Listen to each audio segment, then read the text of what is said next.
சாம்பார் பார்க்க போகிறேன் ஃப்ரெண்ட்ஸ். இறா எடுத்திருக்கேன், ஒரு 4 கிலோ இறா எடுத்திருக்கேன். இது பாருங்கள், வெங்காயம், தக்காளி, பூண்டு எல்லாத்தையும் வந்து கொஞ்சம் குறைன்னு அரைச்சி வச்சுக்கணும்.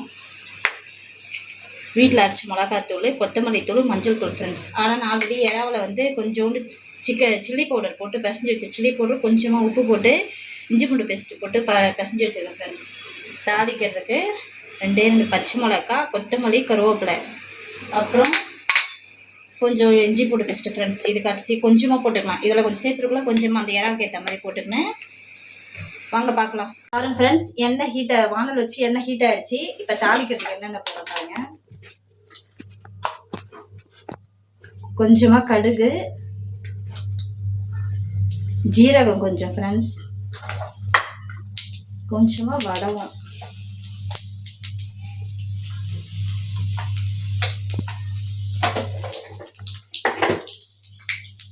பொரிஞ்ச உடனே நம்ம எடுத்து வச்சிருந்த பச்சை மிளகாவையும், பச்சை மிளகாய் போடுறப்ப சிம்மில் வச்சுக்கோங்க, வெடிக்கும். கருவேப்பிலையும் போட்டுருங்க.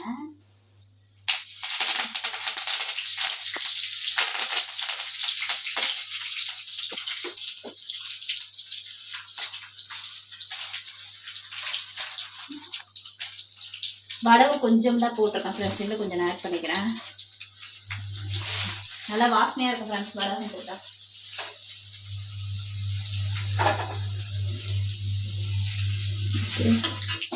நல்லா பொரிஞ்சிருச்சு. பொரிஞ்சதுக்கப்புறம் நான் அரைச்சி வச்சுருந்தோம்ல வெங்காயம், தக்காளி, பூண்டு, இதை அது கூட மிக்ஸ் போட்டுக்கலாம்.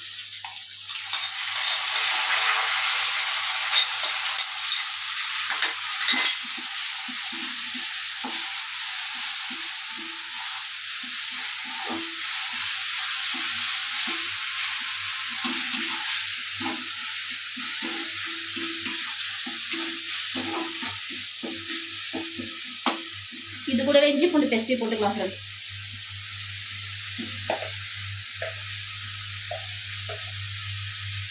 ஒரு 1/2 ஸ்பூன் போட்டுக்கிறேன், ஏன்னா இறாவில் போட்டுருக்கேன் இஞ்சி பூண்டு பேஸ்ட்.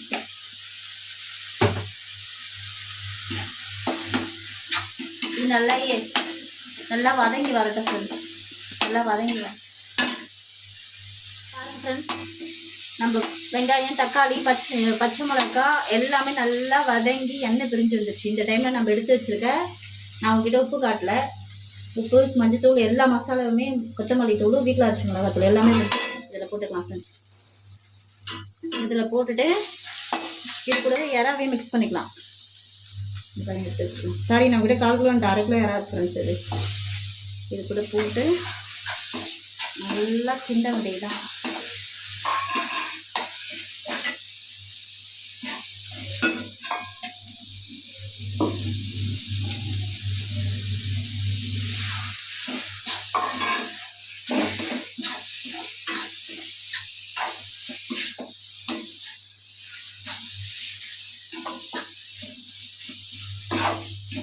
நல்லா எப்படி கிளறி விட்டுட்டு ஒரு தட்டு போட்டு மூடிடுங்க. மூடிச்சு அது வந்து தண்ணி நல்லா பிரிஞ்சு வரும் ஃப்ரெண்ட்ஸ். அந்த டைம் ஓப்பன் பண்ணிட்டு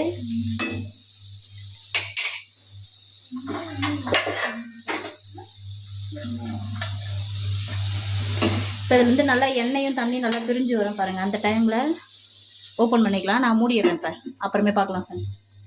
பாருங்கள் ஃப்ரெண்ட்ஸ், நல்லா எண்ணெய் பிரிஞ்சு வந்துடுச்சு. இப்போ வந்து நம்ம தக்காளி வெங்காயம் அரைச்சோம்ல, அதுலேருந்து தண்ணி அப்படியே வீட்டில் மிக்ஸ் பண்ணிக்க வேண்டியதான் ஃப்ரெண்ட்ஸ். நான் எங்கள் வீட்டில் 4 பேருக்கு ஏற்ற மாதிரி நான் மிக்ஸ் பண்ணிக்கிறேன் கிரேவி.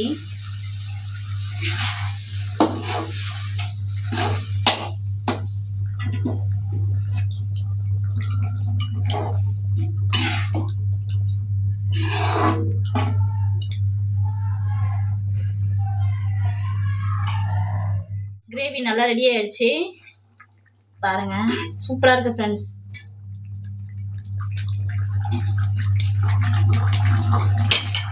இப்போ ஃபைனலாக கொத்தமல்லி தூவி ஆஃப் பண்ணிட வேண்டியதான் ஃப்ரெண்ட்ஸ்.